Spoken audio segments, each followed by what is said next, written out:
মাদ্রাসায় পড়ে ঠকি নাই রে যুবক ও বাবাজি। ওই মা বাবার থেকে তো ভালো মা বাবা কেউ নাই, যেই মা বাবার সন্তানের পেছনে মানুষ নামাজ আদায় করে। ওই মা বাবার কপাল ভালো, যেই মা বাবার সন্তানের কাছে মানুষ দোয়ার জন্য দৌড়ায়।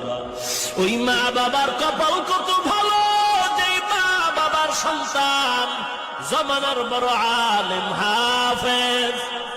এর যুবক অনুরোধ করে বলছি, যদি আমগো চাকরি নাই, আমরা সার্টিফিকেট পাই নাই, আমরা কওমি মাদ্রাসায় পড়েছি।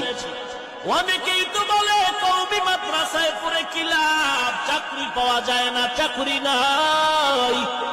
আল্লাহর কসম, কোন বাঘের বাচ্চা থাকলে দাঁড়ায়া বল, আমরা কওমিতে পড়ার কারণে চাকরির অভাবে, সার্টিফিকেটের অভাবে কোনদিন কোন হাফেজ সাহেব, কারি সাহেব, মাওলানা বিবির জন্য, ছেলে মেয়ের জন্য কোথাও ভিক্ষা করেছি নাকি?